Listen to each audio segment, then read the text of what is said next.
Alright, hello and welcome everyone. Sorry for the slight delay. I actually was testing out that new countdown timer. I wasn't sure how well it was going to work. I think my camera got bumped. I was looking a little far to the right there. Help, I'm trapped in a box. Yeah, that's better. Anyway, hello Thomas Potts, hello John DeMarco, hello Monty Spatchok. Am I even coming close to saying your username right, Monty? So did I get the call back from tech support? Not on the same day. I actually had to call up a buddy of mine who works for the company and be like, hey, like when do I expect to hear back from your guys' email support here? And he got me a hold of someone who could help me out.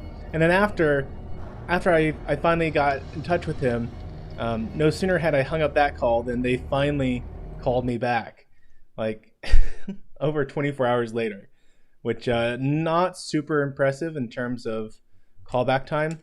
In fact, the only reason I had sent them, I had done one of these, you email them and they get back to you when you're next in the queue. And the only reason I had even done that is because the 888 number they gave me for contacting tech support, whenever I called it, was disconnected and not working. So I'm like, well, I guess I'll just have to do it this way. And even then, it wasn't great. Monty says it's spatchcock. Spatchcock.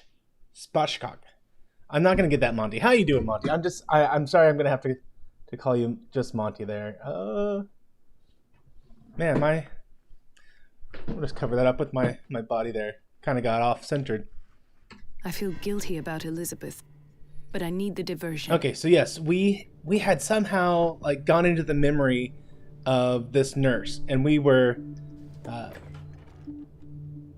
had just shut off the water supply to the bathroom so that we would hopefully get her to leave her post and we could sneak into his office, which I think is just right here. Hey LG Pixels, how you doing? All is certainly doing well. Check my Twitter when I get a moment. I did a stream on the response I got from StreamYard that I might be interested in. Oh, that does sound interesting. I have little time for you, Doctor. You'll find out that it's not only... Wait a minute. Where do you think you're going? I was hoping you were distracted by now.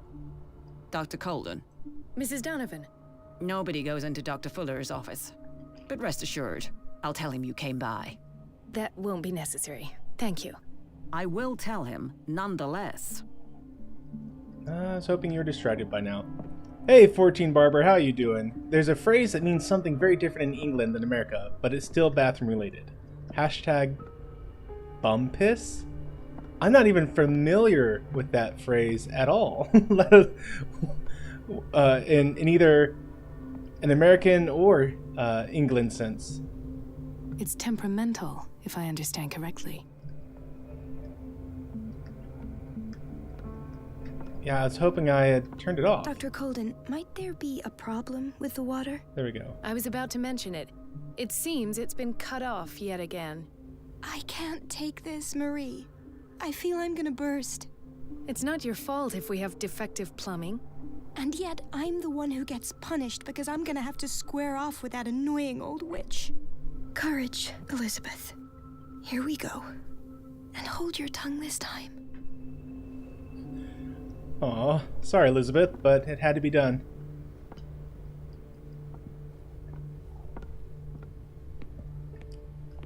Let's see, Thomas is asking, I turned off the bathroom water. Yeah, I did that because I need Elizabeth here to Mrs. Donovan? talk to Donovan. Elizabeth, isn't it? Yes, ma'am. So now I can get in here. At last. The missing files must be hidden here. Let's see.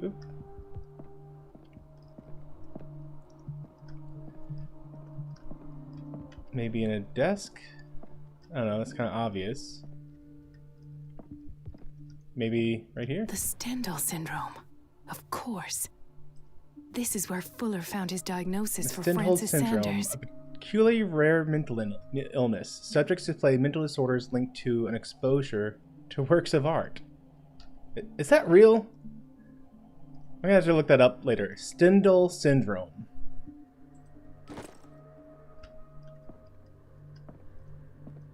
There's gotta be more than that hidden in this office.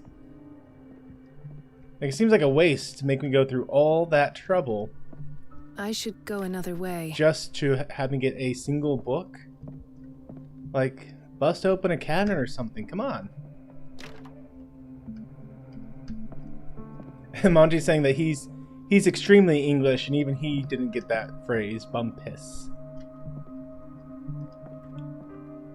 I just imagine some old lady in England fainting right now because I said bum piss, and she happened to turn on to my stream of a ancient, Lovecraftian horror game.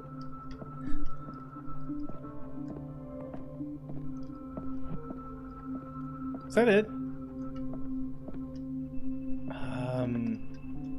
No, main objective is still saying to search the office. Okay.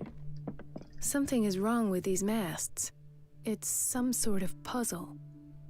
Is it though? It just looks like they're not straight. Like, this doesn't seem... Oh, there's the puzzle aspect of it. Okay. So... I've unlocked something. Oh, that was Patient easy. Files. I was right. That was kind of disappointingly easy. I didn't mean to get it right the first go. Whatever. So now we got more phonograph cylinders. Let's see, the cylinder was hidden inside Fuller's office. He recorded his thoughts about one of the many psychoanalysis sessions he submitted Sarah Hawkins to. Alright. I guess I'll just play it right here in the office because, I don't worry about getting caught. Conclusions. Session number 17. Patient? Sarah Hawkins. The patient appears to have finally accepted the illusory nature of what she calls the mythos. Okay, the mythos is what you call knowledge about Cthulhu in Lovecraftian horror. That comes with her exceptional gifts. That the more you know about the mythos, the crazier you just get. So apparently they're saying that Sarah's starting to reject her knowledge of the mythos, and it was her knowledge of the mythos that actually gave her her abilities, which would be true for Cthulhu. Why does Dr. Fuller write psychological reports about Sarah Hawkins? At first, I presumed that her blood was the key. But I found nothing to explain Mrs. Hawkins' abilities.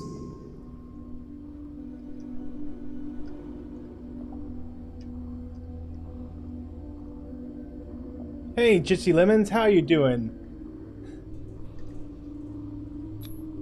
The poor souls downstairs are not Fuller's only subjects. Then James came, irate that Charles was keeping secrets from him. I think James is the boat captain. Try to break into the basement sooner or later. Because Henry was the husband, I am I prepared. think.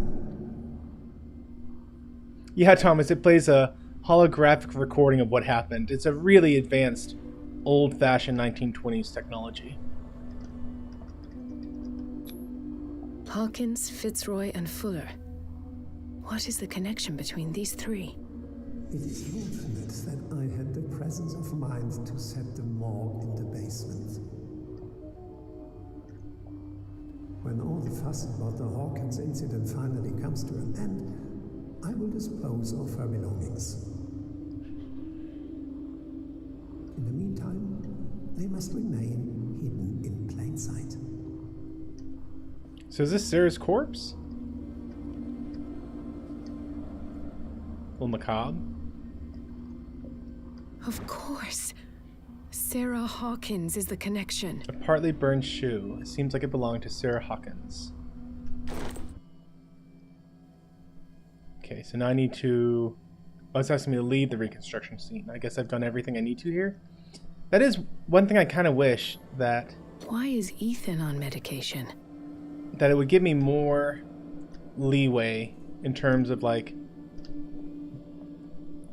not necessarily hand-holding as much. Like maybe I could miss things in my investigation. This finger belonged to a woman. Why keep it here? I mean, I guess that's what is going to... And see, like, it's prompting me, like, hey, congratulations, you found everything. Why don't you leave now? Like, well, why don't you not tell me if I found or missed something so I can, you know, make mistakes in the game?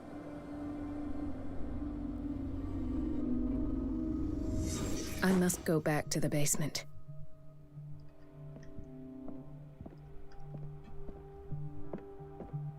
Wonder if... Can I actually pick up this stuff now? Like, would I necessarily be wanting to hold on to a finger? Probably not. Let's see, Monty wants to know if I've given any thought to what game I want to play next. I have. There is a game, I think it's called Observation. And if I am remembering it right, like I got it several months ago when it was on sale at Steam. And I want to say it was a game where you are an alien space, or no, you're a spacecraft, not alien. You're just a spacecraft, and you're trying to piece together the clues as to like what happened that caused all your crew to die, or and I think at some point you might actually also be playing as a girl. I'm not 100% sure on that one. All I've seen is the previews for it, so I'm not sure what all to expect from it, but I have high hopes for it. I think it's going to be a game.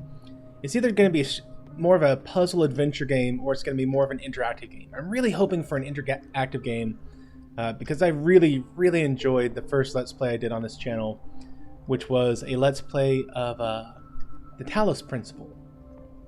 And that was just an amazingly fun game, because after I did a series of puzzles, I would have a chance to talk to like this machine, and there'd be so many options we could do. And so I really like more of the interactive, we play together kind of stuff. I mean, this one is fun. It's just there's not much in the way of like choices that are exclusionary. So like in this game, I choose one dialogue option, and then you're also going to make the next 5 dialogue options too. It's just more of a matter of choosing which one you do. It seems like every once in a while we'll hit something where we'll make the dialogue option and then that's it. But it seems like most of the time, that's a lot of blood. It seems like most of the time we get to kind of go back and choose the rest. And I really enjoy ones that are very much your choices have consequences, and you all help guide the direction our consequences are going to take us. Oh, nope, I didn't mean this one. I'm sorry. Ah, now that's the Marie that I know. I knew I could count on your scientific curiosity. It's time to show you what you were so eager to discover. Oh, I wasn't done exploring.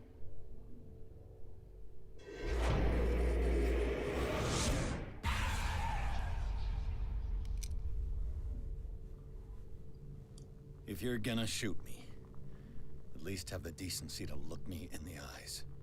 Turn around. Slowly. Let's see, Algernon Drake. I'm not sure if he was a bookstore owner or not. Talk, filthy thief. Oh, I swear I'll shoot. Oh, hey, I think we actually get something where we might die. I can either say, it was Charles Hawkins, and you can just type 1, 2, 3, whatever you want in the chat to indicate your choice here. So 1, it was Charles Hawkins. 2, I've done nothing wrong. Or 3, you're going to regret it. And if you look at this, you can see this unlock symbol means that that's a feature that we've unlocked by some skill that we've had. I don't have enough eloquence, so I can't try and talk him down like you're not a killer. So I can either say it was Charles Hawkins, I've done nothing wrong, which would be number 2. It's just a standard speech option. Or 3, we can try to kind of intimidate him. Like, hey, you pull that trigger, there's going to be consequences for one of us. with the implication that it's going to be you and not me.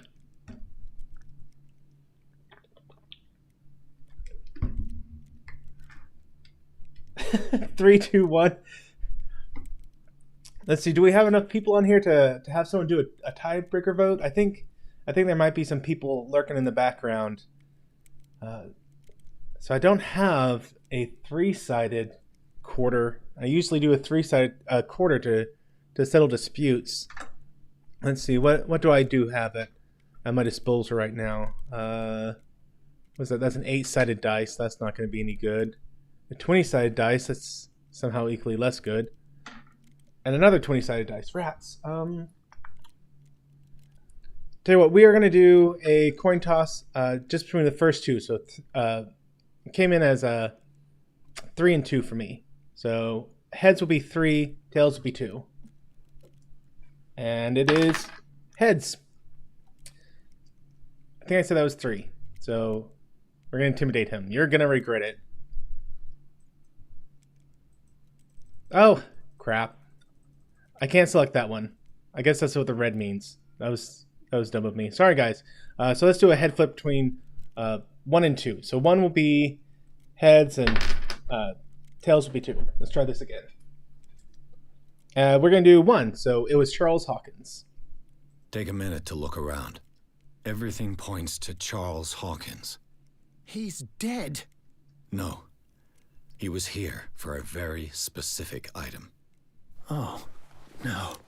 The book. Why was it in the safe? Have you read it?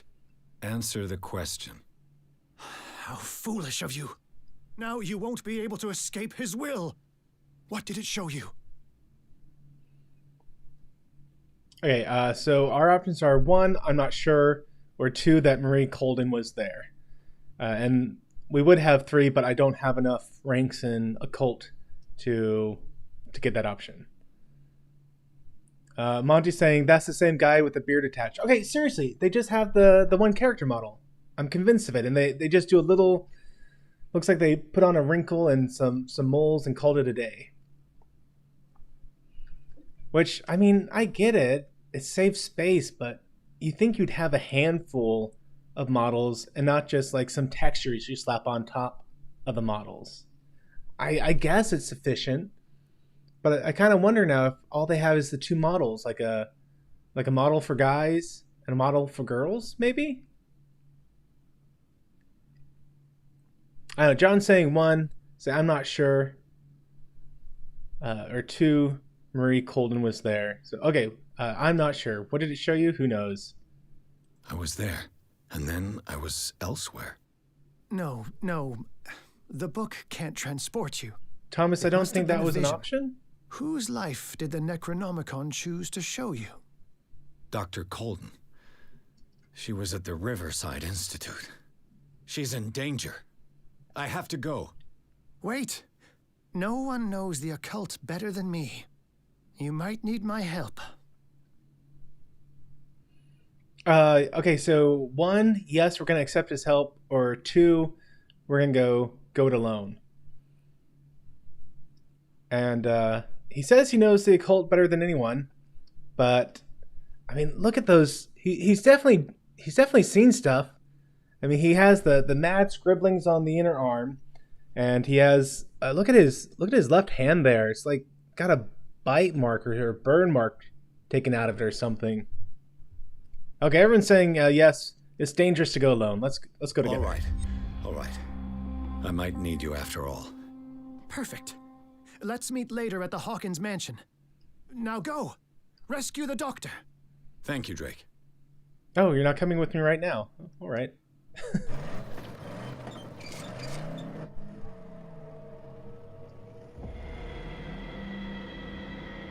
So he thinks that it's a vision that's of something going on right now. I thought for sure it was more like this is something that already happened. Something that was happening in the past. It has been a while. Maybe Dr. Elizabeth was one of the ladies we saw in the middle of the game. Well, assuming we're getting toward the end, I don't know. But in the middle of the game, we had like this powwow session with the cop and and some lady. Maybe it was Elizabeth. I need to watch through my past Let's Plays so I can get back up to speed with my own game.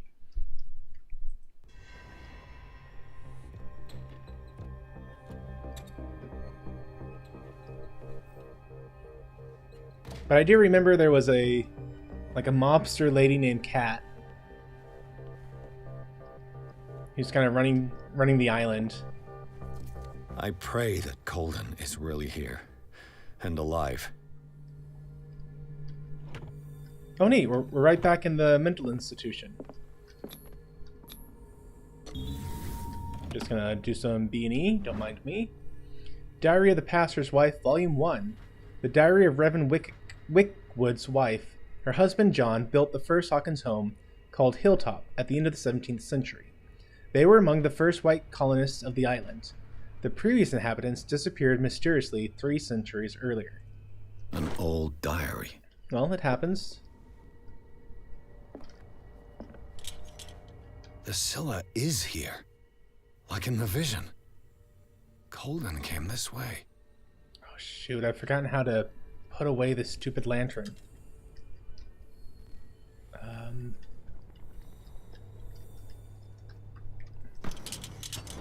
Nope. There we go. Okay. I had to move the mouse wheel a little bit.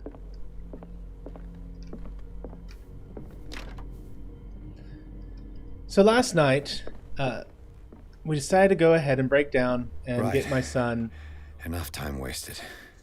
a Colden fish. needs me. I must find her. Because we're pretty allergic to different animals in my family. And so a fish was kind of the limit of of our willingness. Are we going to read this book or are we going to not read this book? I honestly don't know what it is. I couldn't tell from the half second of light I had on it. Monty, read it. Do it. Okay, let's read this book. What do we got here? This collection of catalogs and classifies creatures that I've never heard of. Divinities from the stars. Creatures capable of traveling from one dimension to another. It presents itself as a reference work on the bestiary of the myth. Without giving details on the mythology to which it refers, its pages are covered with phantasmagorical illustrations. Cool. Let's go ahead and look at my character sheet. I wonder... I have 16 character points. Oh gosh, I should be spending these. So I think I was maxing out my investigation ability.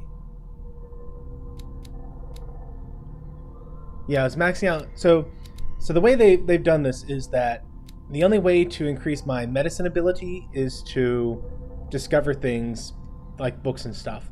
And the only way to increase my occult is also discover occult things out in the environment.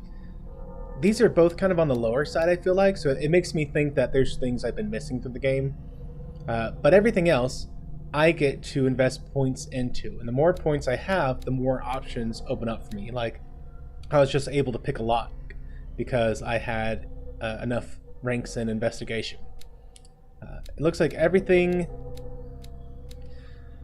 Oh, eloquence, I only need 5. Let's go ahead and level up my eloquence so that I have more dialogue options here.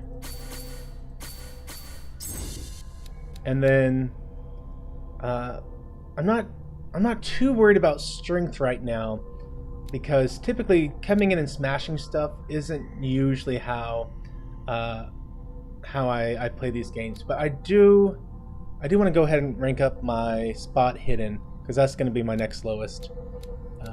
Let's see, I got 8 left. So let's go ahead and rank up spot hidden. And then throw in my last 2 points into psychology. Yeah. Okay, that'll be nice. And let's validate all this.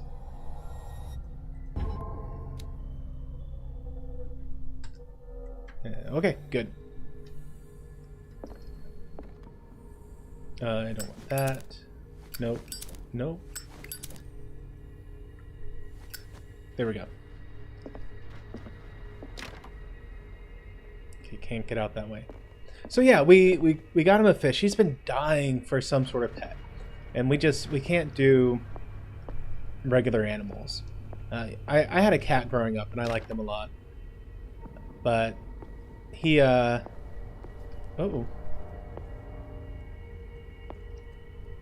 something tells me I shouldn't get caught snooping around here. He kind of, you know, he wants a dog, but we just can't do that. Literally, my daughter will walk past a dog, and she will be starting to break out on her face. And my son isn't much better, to be honest. He also gets very, very strong allergic reactions. We've had him on these allergy drops, which are basically like an allergy shot, except you put it under the tongue 3 times a day, instead of going a couple times over a week to get a shot. Which is nice, because I did allergy shots growing up, and it's just not fun to have to get a shot every single week, a couple times a week at the beginning. So anyways, we finally broke down, and we got him a fish. And the idea was we were going to go to PetSmart. We're going to get like a 16-cent fish and a $7 goldfish bowl type thing. And bada bing, bada boom, here's a pet for you. $50 later, we are leaving with a beta fish, or 2 beta fishes. So what happened was, we're going to save real quick. Oh, there is no saving. Interesting. I'm going to see if these guys are going to catch me or what. Hey. Yep. Okay. Just checking. So we get there, and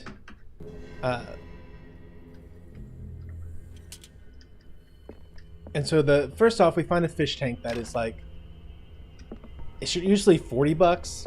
It's one of these 2.5 gallon tanks, and it was on sale for $15. So I'm like, okay, that's a really, really good sale. And then we went to get a fish, and it was the dumbest thing to get this fish. The PetSmart people had like done a velvet rope around the fish area. Omanji's saying check your levels. That's a good idea there.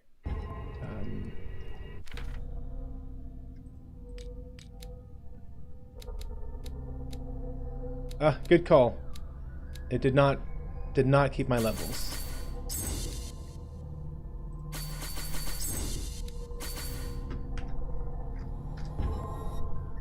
I would have thought it would have automatically saved a level at that point. Kapla, bird of prey, how are you doing today? What the heck? My God, what is happening to me? What the heck was that? So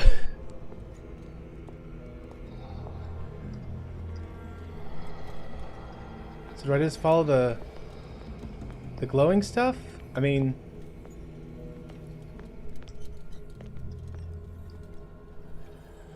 sorry, I stopped talking because I got totally absorbed into it scaring the crap out of me.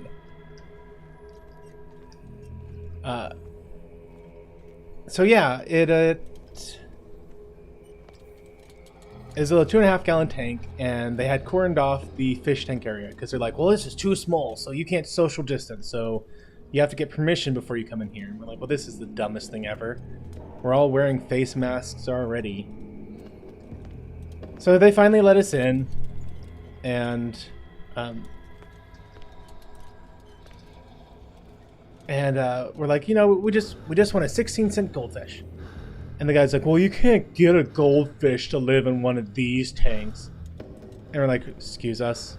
It's like, yeah, if you want a goldfish, you need like a 5-gallon tank. Goldfish will die in a tank this small. And we're like, are you sure? That seems pretty not accurate at all. I'm like, okay, so if I can't get a goldfish, how about I just get a It's as if I'd been transported somewhere else. tetra fish? And he's like, no, you can't get a tetra fish because even though they're super small, you have to have 3 of them, and 3 of them would overload this tank. And you know, a 2.5 gallon tank, it's not exactly tiny, but it's not exactly big either. So I thought that was pretty, I don't know, I kind of felt like he was pulling my leg on that one. Okay. So I'm stuck in a loop here.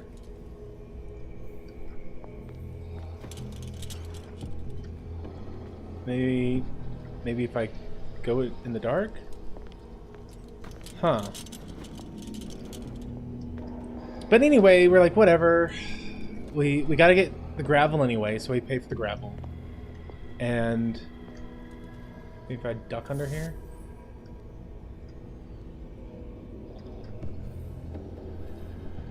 So we get the gravel, and then we go and get a beta fish. And oh, trippy. Something has changed, but what? Oh, trippy. Okay, so I switched the lanterns, and now I'm able to actually get past. Let's see if it opened up anything else by switching lanterns. I don't know if you guys can hear this, but there's also like this creature breathing in the background that is just wonderfully creepy. So I don't know. I kind of felt like that guy was full of crap, to be perfectly honest. But anyway, we decided to get the tank, and then we get the we get the couple beta fish, and by the time everything was said and done, it was $50 when I expected to spend $10. But he could not be happier. We put the fish in the tank today. So yesterday we filled it up with water. You know, you gotta rinse off the gravel, you gotta rinse off everything going into the tank, or else your fish are likely to die. And then we put in the water, and we added the chemical stuff to get rid of the chlorine in it, so the fish don't get burned alive in there. See, is this medicine, or is this a cult?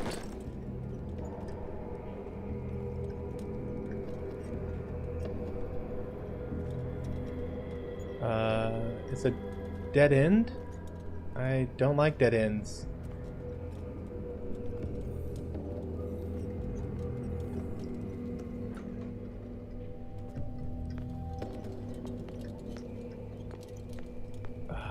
This game.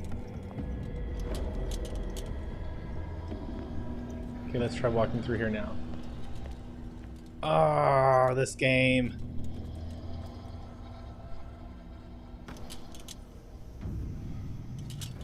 Awaken and free me. Oh gosh, no. So then today we finally put the fish in. It was really interesting. One document, or one of the instruction manuals we got, said that you need to wait like 15 minutes. Like, we got a pamphlet for a little beta fish, because I've never done a beta fish before. I've done mollies, and I've done sunbursts, and I've done tetris fish, and I've done all sorts of fish, but I've never done a beta fish. And so I got this little pamphlet, and it's like, yeah, fill it up, put in the chemicals, and then 15 minutes later, you can put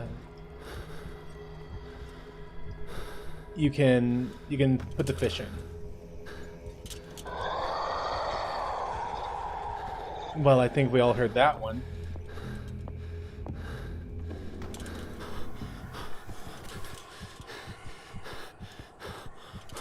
Oh, Did I run out of...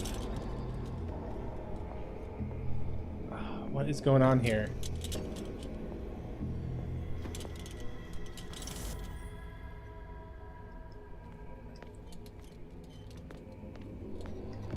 I just keep waiting for the creature, you know? It's gonna get me.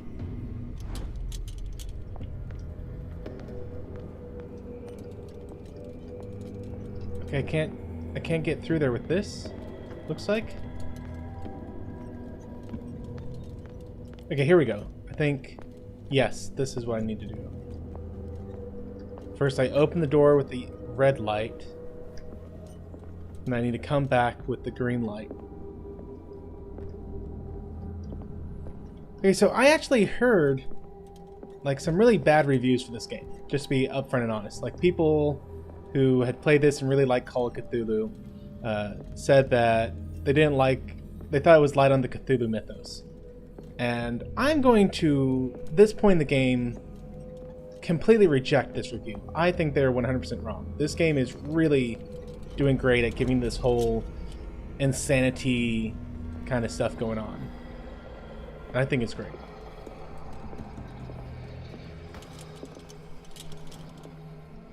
Let's see. So yeah, one of the places was like you need to wait 15 minutes, and the other document was saying that I need to wait 24 hours. So we decided to wait just shy of 24 hours. It was long enough before putting in the beta fish, and just my son's going to be happier. They think that this is the most amazing thing ever to have just this little 2.5 gallon tank, like this wide and maybe about that tall, and it has a little divider down the middle. So each of my sons was able to get one of the fish tank, or a beta for each side of the fish tank. Uh-oh.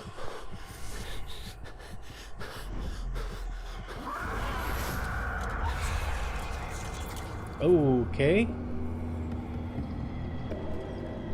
Did I get damaged? What happened there? I ran out of oil, I guess. And was that the Shambler? I think it was.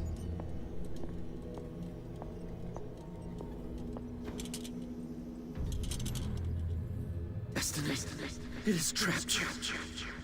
Oh, I read the book and now it got me.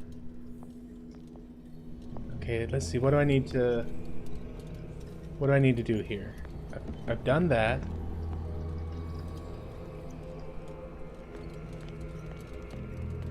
Let's see.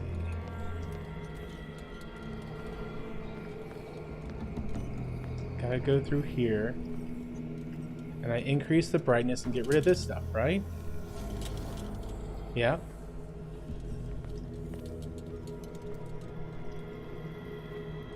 I'm taking too long. I lost all my lamp oil and died.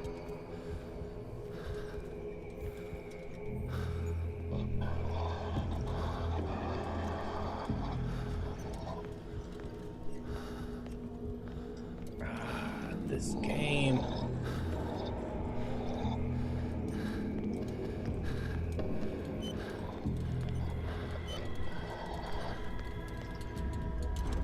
Okay, maybe as the oil starts to run out, he starts to like breathe down my neck more.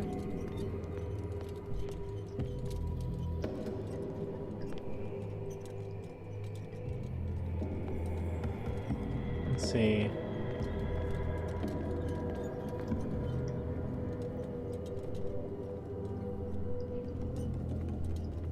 Okay, I saw the green lights going up this way, but I didn't see any way to actually interact with it.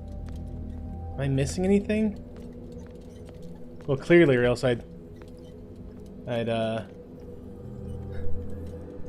else I wouldn't be stuck here right now.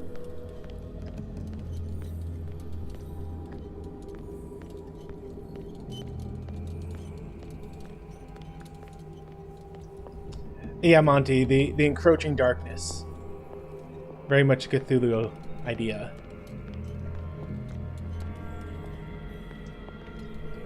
Okay, I've been in here.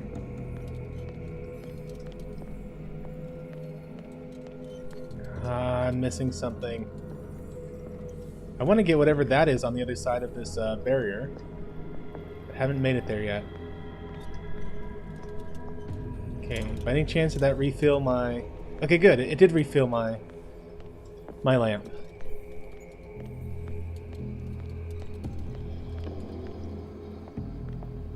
So once the lamp oil burns out, that creature thing comes and kills me. But if I swap out my lamps, then it looks like it refills it. And then it goes up right there.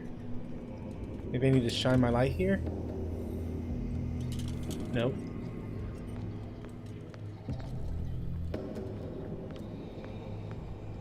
It goes in there.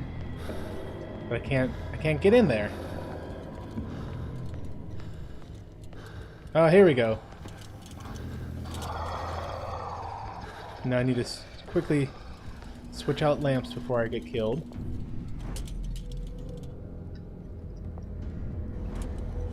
Okay, there we go. Oh, and the barrier reset. Okay.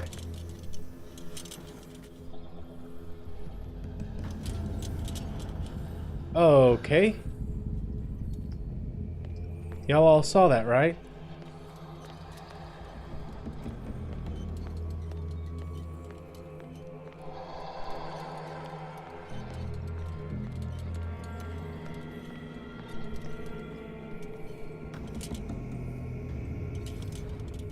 You are confronting powers that surpass you.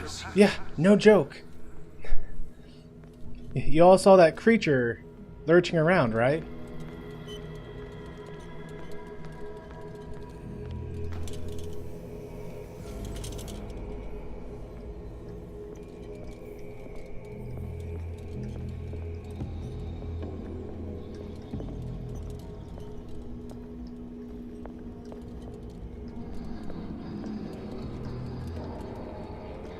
I don't like creatures lurking around. They tend to end up lurking around at me.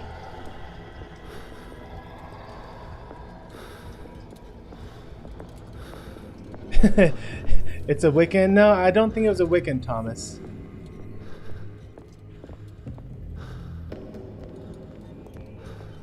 Oh my goodness, they're killing me with the... I've lost. I ran out of oil.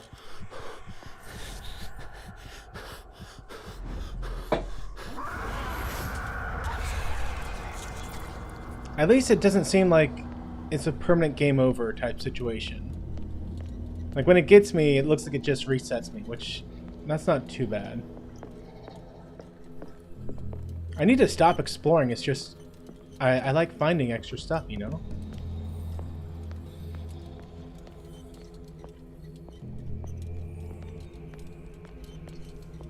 Okay, so we go in here. Oh, is this the other side of the desk? It is. So we got a medical book. I will gladly take that.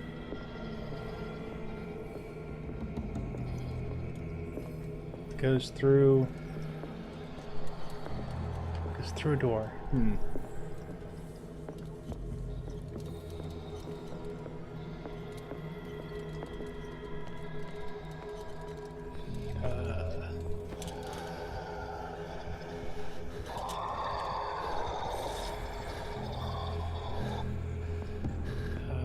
Where am I? I need to get back to the start. Wait, I got a full lamp again? What? Wait a minute. Does this little glowing trail fill up my lamp? Let's try to waste a bunch of this. Oh! The glowing trail fills up my lamp. It's not switching it at all. Well, that's good to know.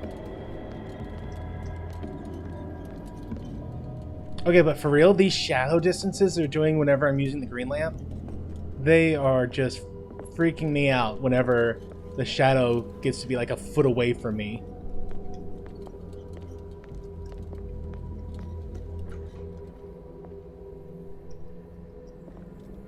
Anyone here? I'm okay with the answer being no.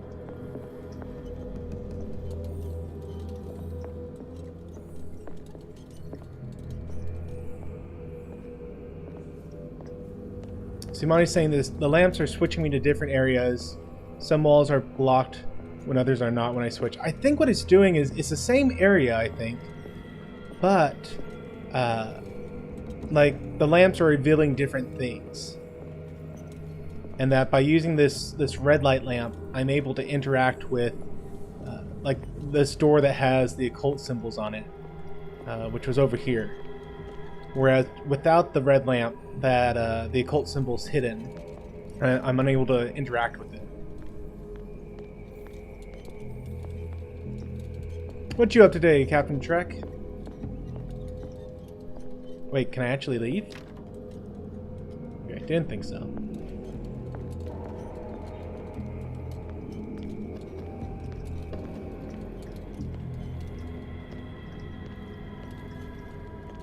Now it's back to the fish stuff. It's actually really funny because one of the things we were trying to avoid is having like this huge fish tank taking up all the space. And we're trying to avoid spending a lot of money on, you know, something that really didn't matter. And then, no sooner than we're like, yeah, we'll just do these little fish, one little goldfish or something. That'll be fine. Oh crap! No? No, you're just messing with me now? Jerk.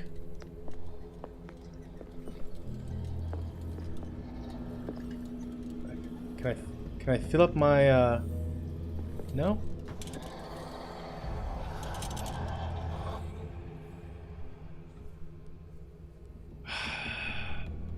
That thing. So anyway, like I was saying, we're trying to avoid yeah, John, that monster, what a complete troll. Stupid jump scares. So we were trying to avoid having like a ton of fish, a huge fish tank. Which, I mean, we still did. It's not like we have a ton of fish. We got all of a fish. I mean, that's hardly a ton. Oh, there's no more green stuff on this area. So my mom just happens to have the fish tank that I grew up with still. And we specifically did not get that fish tank because we were like, no, we don't want to get that one. Then we'd have like this huge, I don't know, I say it was huge. It's like maybe a 10 or 20 gallon fish tank. Nothing amazingly big, but it's a decent sized fish tank. You can have a lot of fish in it. But that's exactly what we're trying to avoid. And if we had just gotten that fish tank, I think we actually would have spent less money, and we still would have ended up putting it in about the same spot we did anyway. Because that was another issue, like trying to figure out where would we even put a fish tank, because we don't really have space for a fish tank.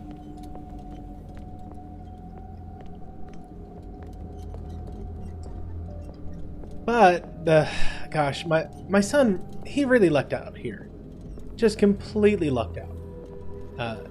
So the order of events of things that happened was that morning we'd gone to church. I'm like, okay, Aiden, you need to go get your tithe, because one of the things the Bible says we need to do as Christians is we need to take whatever money God blesses us with and give a portion of it back to God.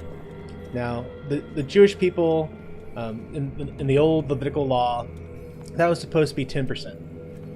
In the New Testament system, there's not really a number given. It's very much open-ended. However, traditionally, we've stuck to about 10%.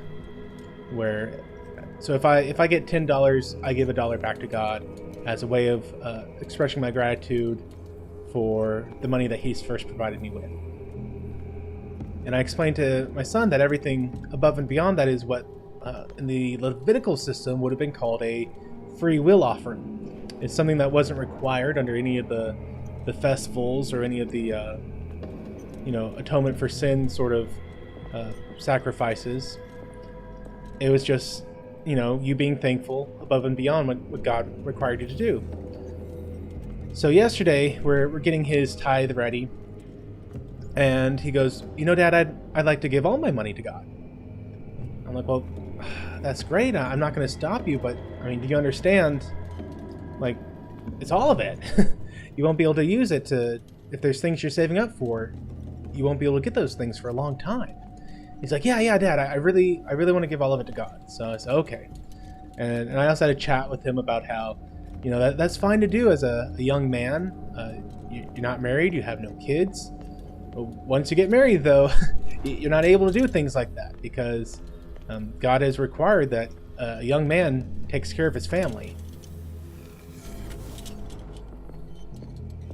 And he's like, okay, yeah, I get that, Dad. I get that. It's like, okay, just as long as making sure about this. And so usually, like, one of the things I'm trying to instill in him is an understanding of money management. And so under any other situation, I would have required him to be the one to purchase this fish. But he had no money because he had given all of it to God this morning. He had tithed it all. So I'm like, okay, then I'll go ahead and I'll buy you this fish. 'Cause I'm thinking, it's going to be $10, nothing major. And then it ended up being $50. So I'm like, oh wow, he is just incredibly lucked out on this.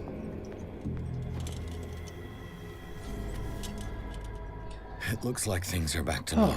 Okay, that was fun. And then we get there, and my daughter took a single nap at 9 in the morning for half an hour. So she is just right on the edge, ready to collapse. But we're trying to stall her out till her normal bedtime, excuse me. And so we're like, okay, let's just all go to PetSmart. So there is problem number 2, that my daughter was just ready to collapse anyway. And then I guess we're gonna go in the same door again. So we're kind of rushing through this. Wait, what? What just happened? Oh, this game.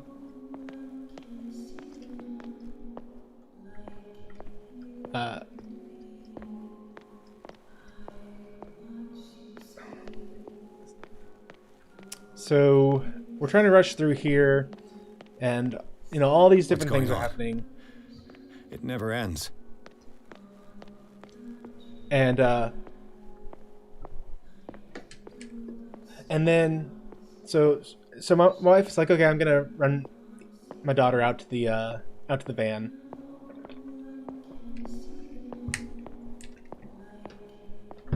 And of course, right then, a giant thunderstorm starts to pick up. Damnation. That's me. Oh my goodness. The door's gone. I gotta get out.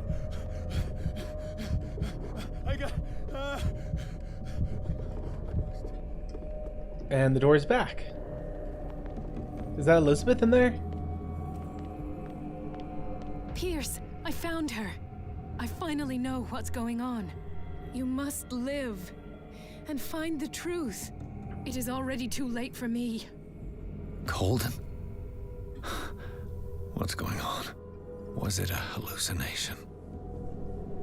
Oh, I am tripping. I just imagine an elevator is going to open up and blood's going to come gushing out.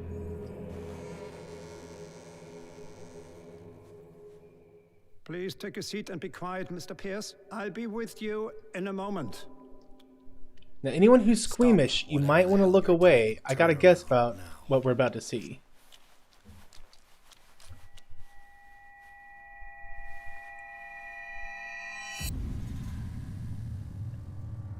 No, it can't be. No! You son of a bitch! What did you do to her? I will wish I could have done more experiments on you, Mr. Pierce.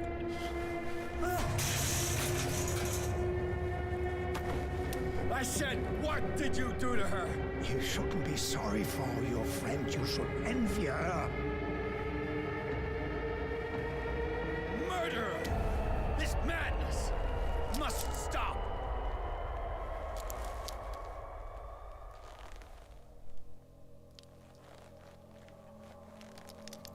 Oh, don't do it. It's usually not the same person. Wait, I've had a gun this whole time?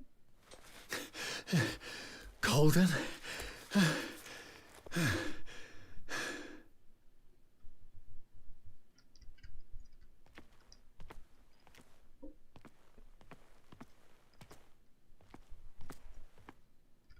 Didn't you just shove me?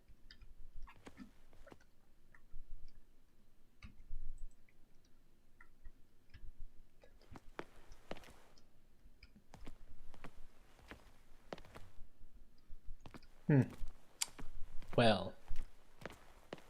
How you doing today, MCRN? It does look like a spooky European World War II underground wacky science ward.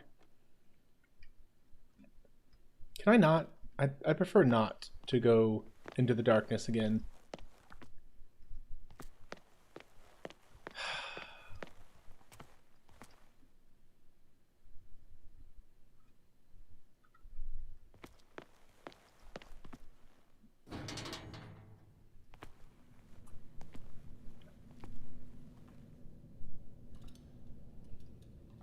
So yeah, so he'd spent all his money, so I bought it for him. My daughter was just ready to collapse anyways because she's exhausted. There's a storm coming outside, so we get to the checkout, and the lady's like, "Okay, well, it's gonna be like $50 some odd."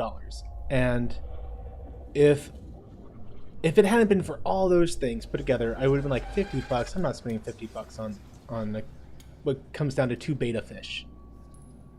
But because of all that going together, I just said, fine, that's okay. It's the end of summer treat, whatever. And we'll just do it. Oh, that painting just changed. So I guess these are all Sarah's paintings.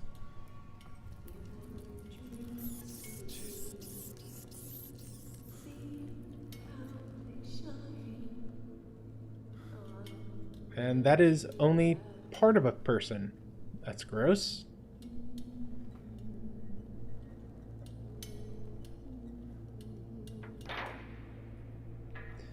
Money's saying, Matthew, teach him resource management as well. I know money management is important, but kids don't really go X equals money yet. What in God's name? Yeah, he's really not quite getting it. He's slowly... He's slowly getting it. What did they do to you? Wait, I thought Sarah was dead. If this is Sarah Hawkins, I thought that she had burned to death.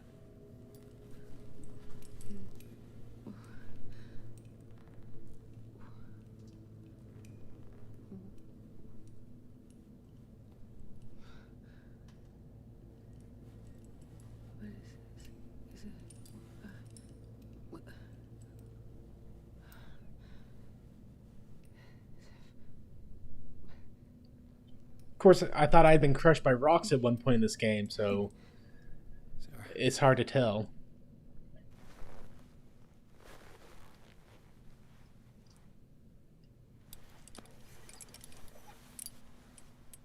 He gave him the gold and I the azure. I don't see him very often anymore. The green is stronger. Are you feeling ill? I'm here, but no. Let's get you out of here. It comes in my dreams. Our minds melt like colors on a palette. Come with me. It's as of the oldest green. A violent living, vibrant. A sea green, maybe. No. Mrs. Hawkins, we must go before someone finds out. Oh, but he will. He always knows these things when it's about me. No way. Okay. So we got 3 options here. One, we we can try to talk in an ancient language, and who knows what that would be. Two, we can say that I talked to him. Or three, we can ask her to stop playing the pronoun game and tell us who she's actually talking about.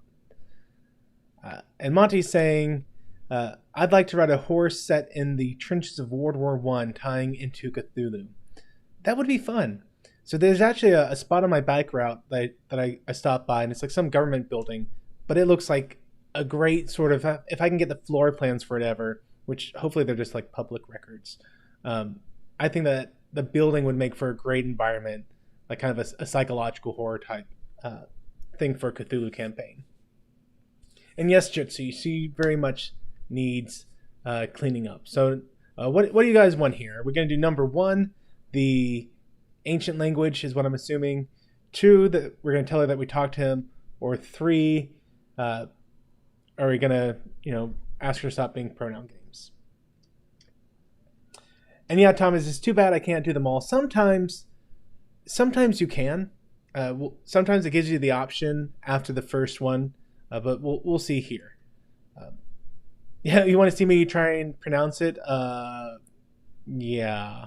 I have seen the same color. It was not as vivid as you said. A pale copy. A discarded spawn. Do you know what it was? Tell me. I can't. We should not call his name. Terrible, terrible consequences. All right. Come with me. He will know. He will find us. One more reason to hurry. Have I seen you before? Can you walk?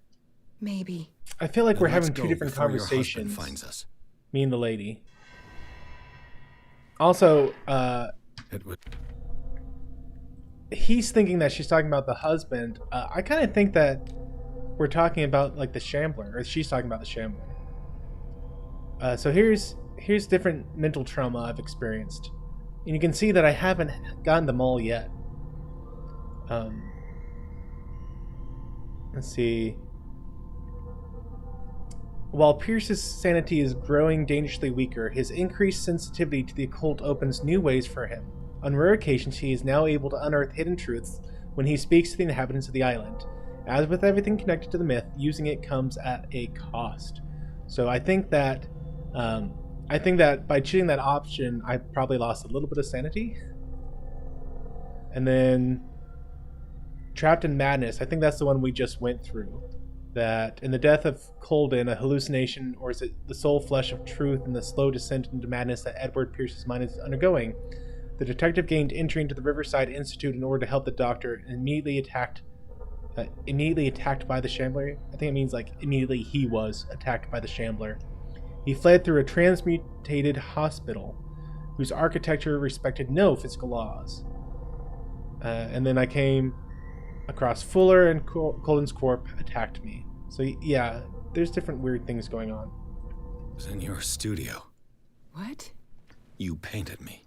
That's where you saw me. Of course.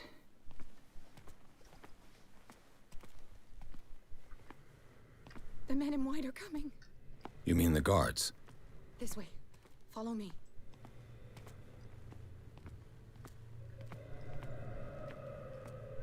Okay. What the? Oh no.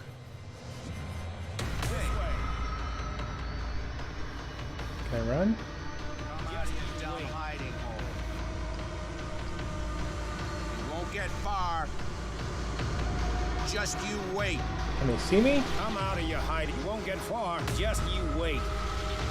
Come out of your dump. You won't get far. Just you wait. How do I like fight back in this game?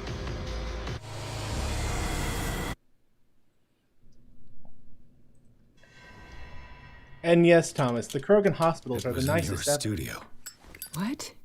You painted me. That's where you saw me. Of course. So I guess I ran the wrong way.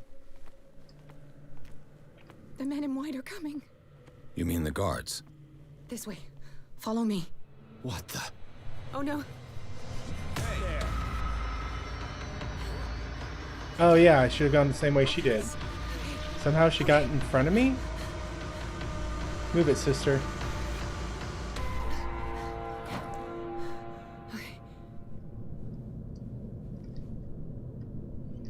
Wait. The machine. Besides, It's Thomas, the Krogan green, hospitals the are the decaying one. epitome of modern Yes. technology. Yes. It's not good for living beings. We don't have time for that. I am not moving until the wrong is set right. Damn it. Okay, so somehow we gotta turn off the machine.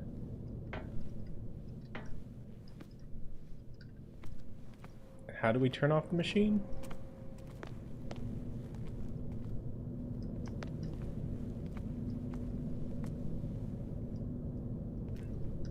Okay, flip the switch. Oh yeah, now you can just turn this. Well, come on, Sarah, help me out. I'd be better off finding a tool. I think I'm looking at one.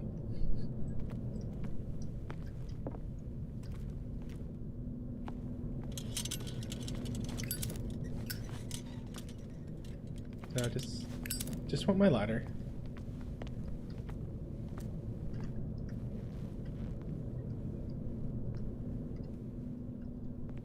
Hopefully I don't get stuck back here.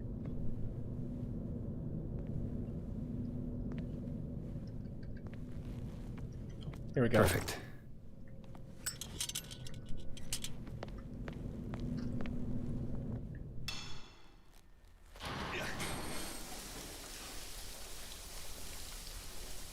All right. That should do it. Let's move. Yeah, Monty, naked flame around smoke or coal dust. That's a great idea. I'm your puppet no more, you bastard!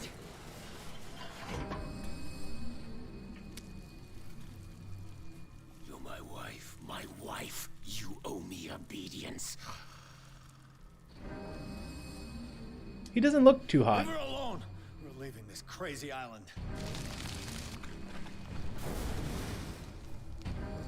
You are going nowhere. Don't get between me and my wife.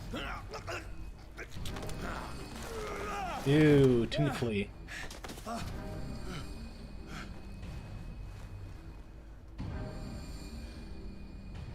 Really? Really? You're gonna go after him with a Nobody poker? tells me what to do with my wife. But I saw you with a gun a minute ago.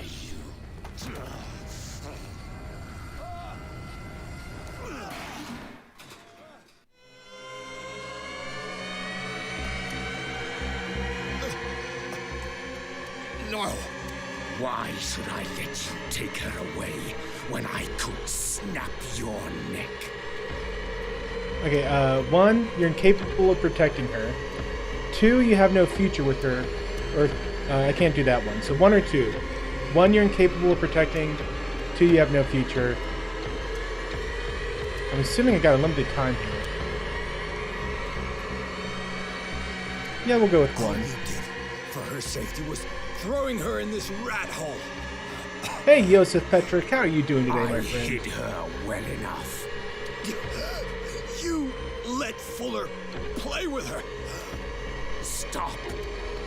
I did everything I could to protect her. But her identity, her power, is what threatens her.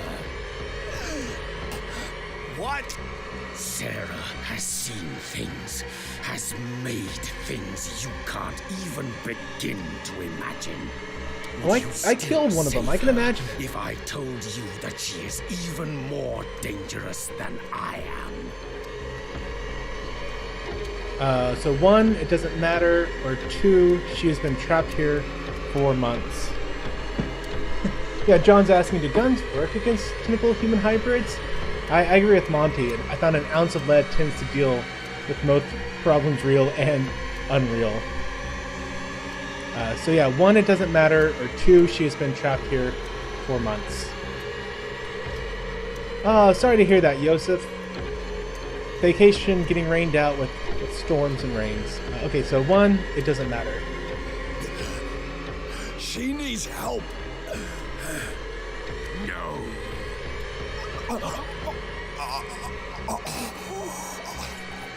Sarah has been in the presence of the myth for too long.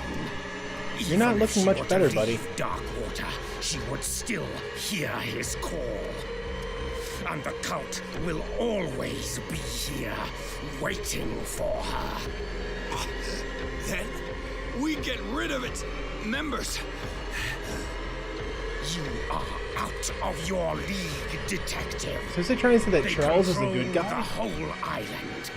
She will finally surrender to his power, and the world will fall with her.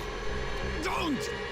No one can escape the wheel of destiny, they say. But I will change it. I will save Sarah.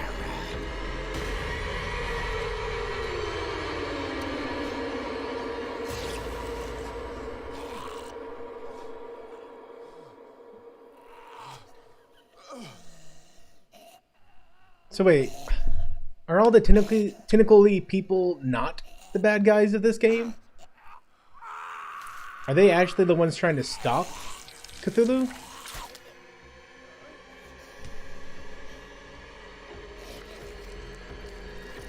That doesn't seem right.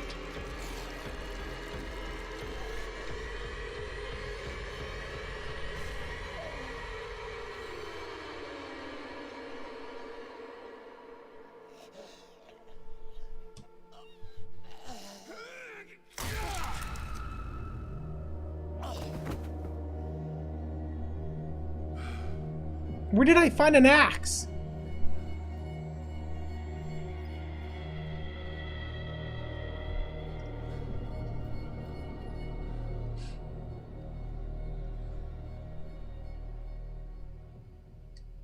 I mean, I'll be honest, an overpossessive ex-boyfriend is kind of an awkward thing to be around.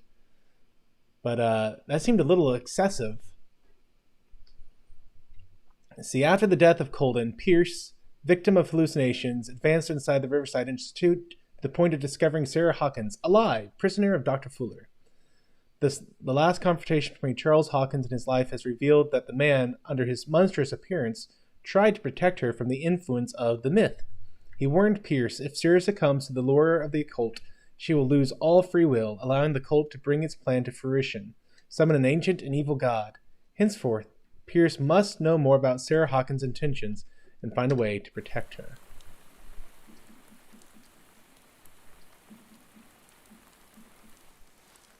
No parent should have to bury their child, knowing it's me that put him there.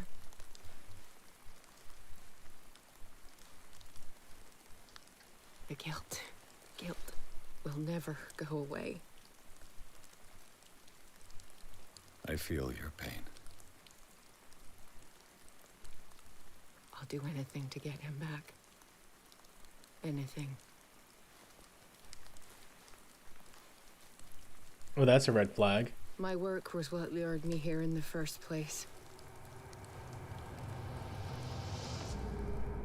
It began showing me things I never should have painted. Things Charles should never have seen.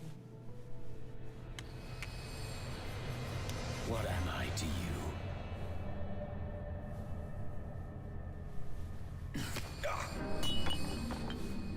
I took care of you, saved you from your miserable life.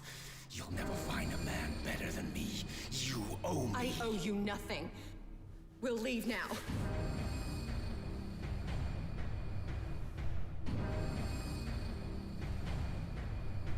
You're not going anywhere.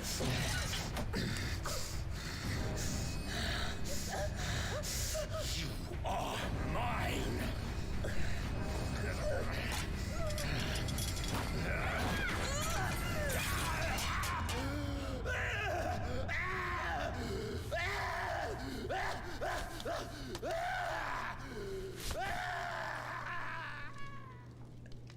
I guess someone doesn't know about stop, drop, and roll.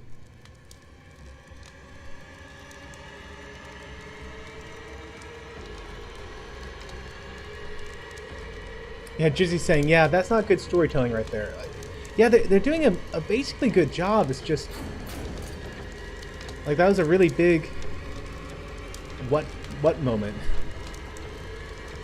And Thomas Potts, yeah, I'm a cheater. I typed in the spawn axe command. Monty's saying you do use an axe to chop the coal into smaller bits. Big lumps don't work so well in coal boilers. Leads to cool spots that can bugger the fire bricks. Come on. And other bits of the fire. Well, yeah, I mean, like maybe I didn't see it when I was walking around, but it would have been nice if in one of the cutscenes, like the axe had been laying there or something. But I literally just saw me pull a gun on someone. So to have the gun and then be like, oh, I'm just going to beat you with a poker, to, oh, I'll cut you with an axe. Like it, I don't know. That didn't seem to make much sense. And yeah, Jizzy's saying, if you don't see the axe in the videos, it wasn't there. It's one of the movie making rules. You always show it.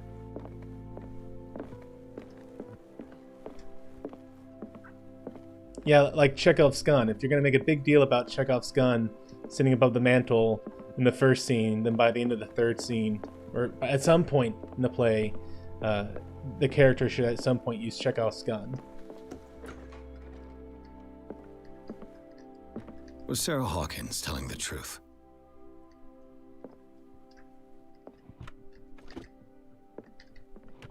Yeah, I'll do it in just a second, game. Hold on.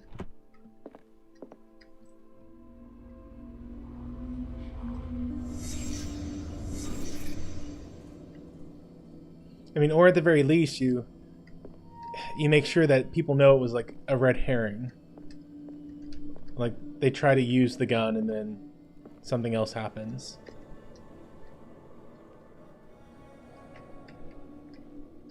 What kind of ritual was she preparing?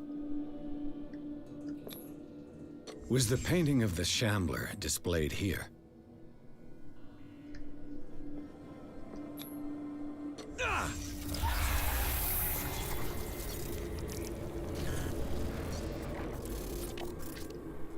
I really gotta stop doing that. Mrs. Hawkins never told me why she was in possession of the Necronomicon.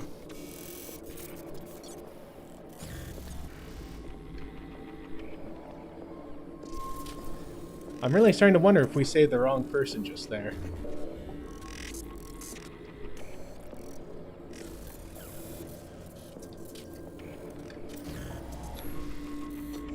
How did she survive her encounter with the Shambler? Oh. She also had the bind part of the occult. How did she react? Was she afraid?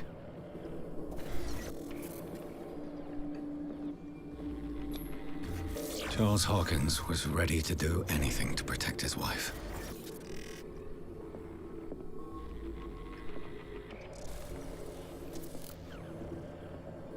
So one of the things in the Cthulhu deal is that you can summon a Shambler, but if you don't have the accompanying ability to bind him, things go poorly for you very quickly.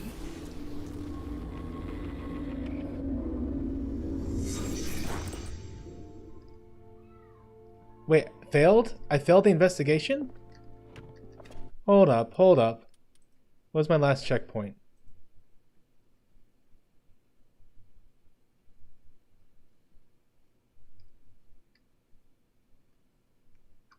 Did I misread that? Did it say finalized investigation? I thought it said failed.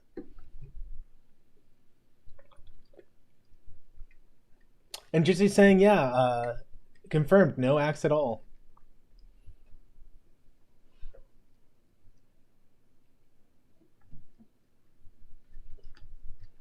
You know, that's one of the issues with filmmaking in general these days. Like, I feel as if they've kind of gotten lazy in their storytelling. Like, they kind of are under the belief that as long as they show us... Oh, I loaded for nothing. As long as they show us an object, we accept that that object had always been there. that object had like an inherent, like, supposed to have been there, when a lot of times it's just like that's not the case. Like you can't just have like this lamp. I know it's supposed to be there because I've picked it up several times throughout the game in different spots, and they always make a point of showing me picking up a lamp.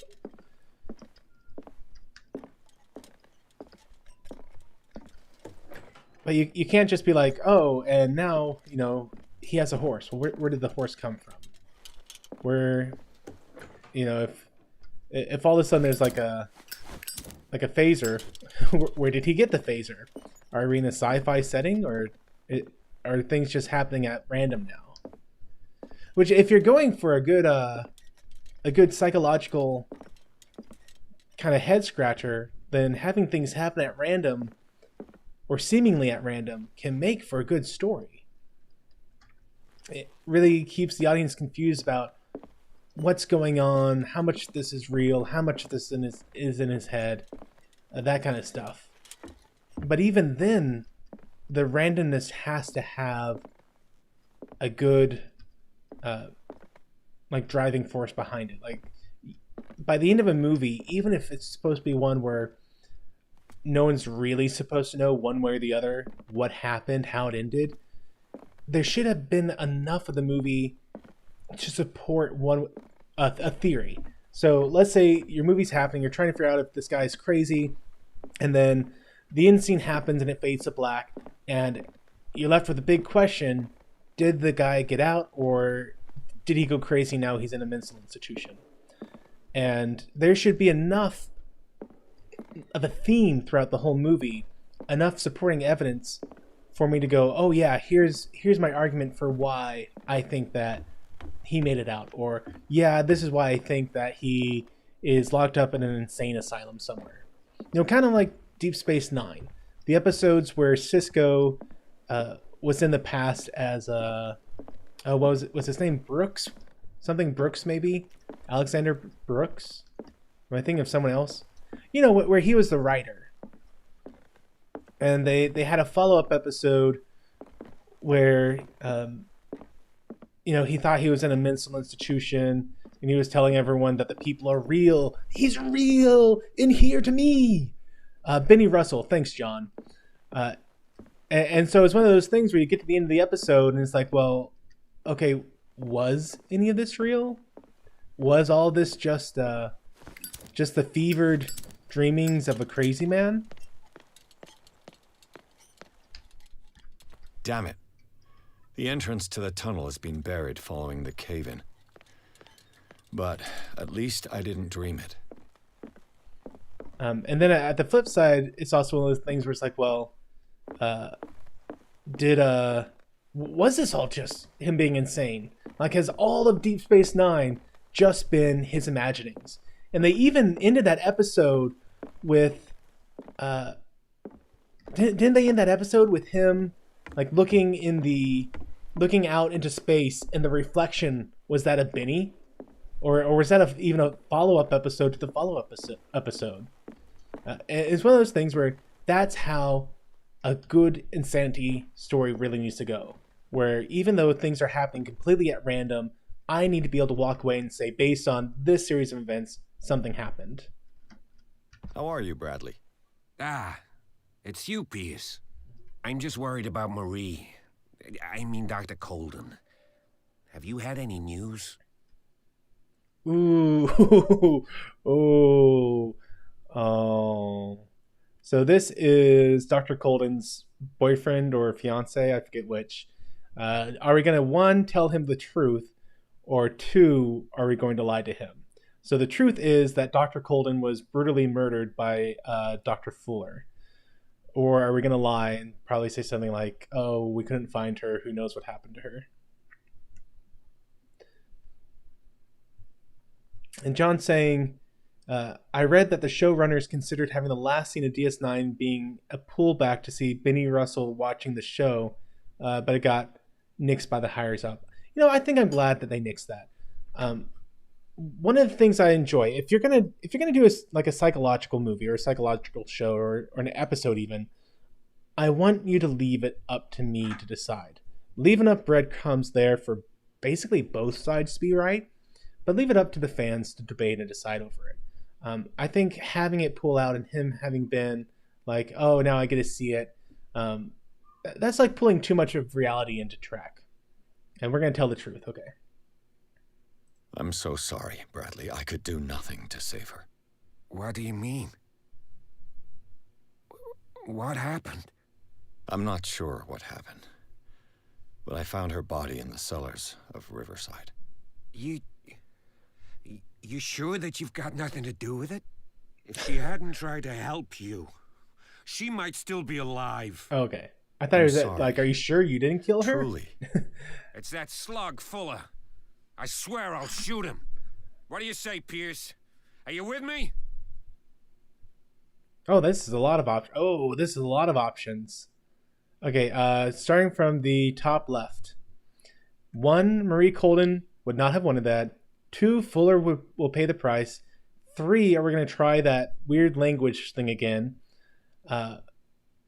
4, it's not for us to decide. 5, his grief clouds his judgment. Or 6, ask them about the nature of their relationship. So that's a lot of options that we can try. Okay, we got a 1, a vote for 1, a vote for, and John's saying the language I want you to try and pronounce. I honestly don't remember any good line. Like I remember there's a line from Cthulhu that talks about Cthulhu in his house at Raleigh, that which slumbers never dies, something like that. And they say it a couple times in what's supposed to be the ancient language, but I forget how it's supposed to be pronounced. Okay, we got a couple votes for telling the truth, or for saying that Marie wouldn't have wanted that. So let's say Marie Colden would not have wanted that. You knew her better than I did, but don't you think that it would betray Marie's way of thinking? She spent her life saving lives. So wouldn't killing someone in cold blood be contrary to her convictions? Yeah, you're probably right. We must do something for those who are still alive, Bradley. Sarah I mean, honestly, is still I'm all in danger for as shooting long as Fuller the cult myself. is active. We need to see this through, otherwise Marie's death will have been in vain. You're, the voice of reason, Pierce. As always. Also, thank you, Jitsi. That was a scary correct Cisco I did right there. I've seen it a few times. Thomas, he's as ugly as me. That's not... See, I was about to say that's not true, but I'm not sure if I've ever seen you, Thomas. You've come onto the stream a couple times, but I don't know if... I don't remember if you've ever done video. Monty, I do listen to audiobooks from time to time. I really enjoy the unabridged version of audiobooks. Okay, so am I going to have a drink right now, or am I not going to have a drink? This is one of those decisions where, depending on what you do, it actually ends up affecting the game somehow. And I'm not sure if like drinking takes away sanity or something, but it's up to y'all. Am I going to have a bit of the whiskey, or am I going to just walk away from it? But I do like audiobooks. The ones that are abridged, where it's more of a dramatization, I don't like it because if I've read the book before, I'll be waiting for a specific line to happen that I really like in the book, and when it never comes, it frustrates me. But when it's the full abridged or unabridged version, I do enjoy listening to them. In fact, on the last stream, Monty, I mentioned that there is a YouTube called Horror Babble. And I guess I'll do a coin flip to see if I'll drink or not drink, because I got people voting each way. So heads, I'm going to drink, and tails, I'm not going to drink. Whoops, missed that one. But it landed on tails. We're not going to drink. Just going to turn and walk away. Like, I think I've explored everything I can explore. So let's go talk to Sarah. We were waiting for you. Good. Sarah doesn't have much time. What are you doing here? Did you think I would let you confront the occult without supervision?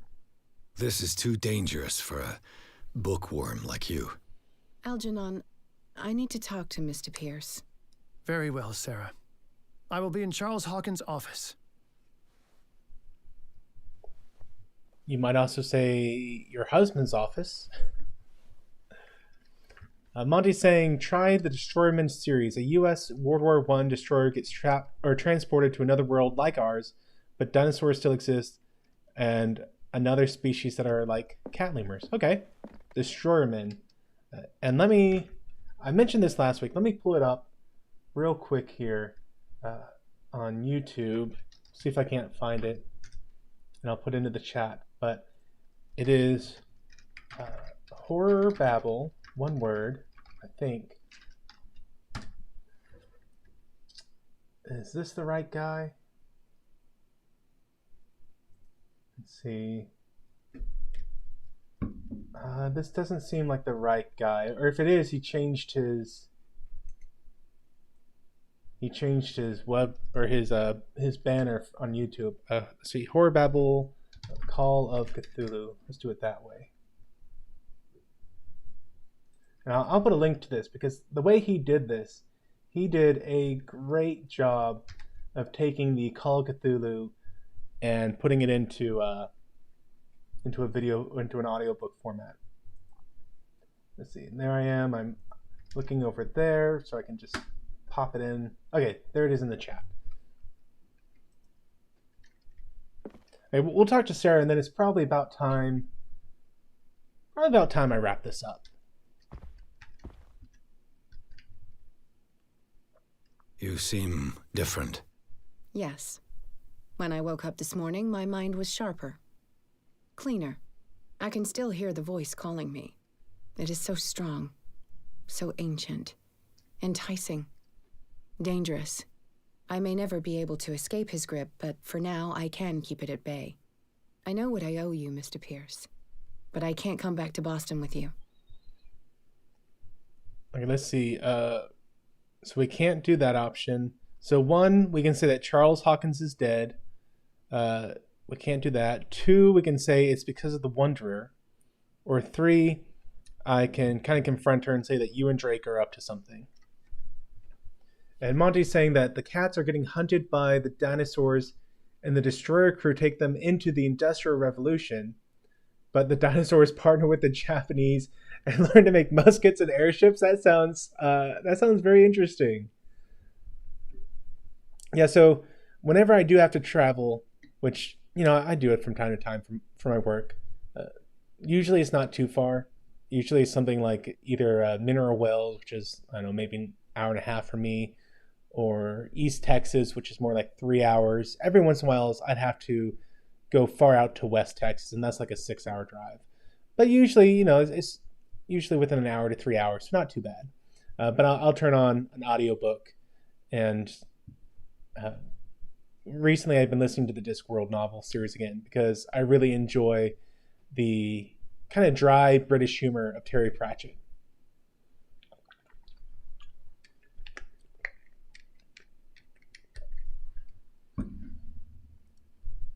Okay, so again, we can say 1, Charles Hawkins is dead. 2 is because of the Wanderer, or 3, you and Drake are up to something. So yeah, Terry Pratchett. I think I talked about Discworld before on one of my streams, but he it's really funny. If you've never read the Discworld novels before, they are just hilarious, and they're also very interesting because the whole idea it starts off with is you follow around Rincewind. He's a wizard who has 0 magical abilities. Like throughout the entire series, you never actually see him cast a spell on purpose. He does it once when there's a spell that's trapped in his head, and the spell sets itself, so it's not even Rincewind doing it. And then he does it again at some other point when sorcery starts to come back into the world and everyone starts going crazy. But he didn't like it. His greatest contribution was knocking out someone by using a half brick and a sock. Okay, so we're gonna say that Charles Hawkins is dead. There is nothing left for you on Darkwater. Except my sins. Sarah, we all know you're not responsible for the actions of your husband. And what about the Wanderer? The creature who killed Francis Sanders. So, he met his fate. You understand, yes? I must find it and kill it. I am the only one who can end its slaughter. No. No, you will come with me to Boston. I owe you no obedience. This isn't about what you want or don't want to do. You would risk destroying the world just because you can't face the consequences of your actions. I am willing to atone for my sins. No, you're just trying to erase all proof of the mistakes you've made. I know what I have done. I will not rest until the creature is sent back to its dimension. Hey, one, we can say something in the ancient language. Two, we can say there must be some way to fight it. Or three, we can say so we all die. And Monty was saying that the book he was talking about is brilliant, very hard to describe, but there's a member of the destroyer crew, De Silva, and he makes a gun called Doomwhomper. Picture a musket made from a 1-inch anti-aircraft barrel. Okay. Oh, and you met Terry Pratchett in a pub once. That's pretty cool, Monty. Yeah, I was real sad when he died. I read... Did I read his last book? I don't think I read his last book. It was done posthumously. And it was wrapping up the Tiffany series of books. She is an up and coming witch. I didn't really like her plotline. Her stuff was really, it's kind of his weakest work to me in my opinion. And honestly, when I found out that his daughter had kind of done the work posthumously, it really made me wonder if she had been kind of taking over that storyline in general. Like maybe she had an idea for a book to fit in within his framework, and I kind of wonder if she was a ghostwriter for it. Like maybe Daddy Pratchett let his daughter write these novels in his more or less style, and then released it under his name. But I don't know. You can't give up, even knowing the stakes. Yes, thank you.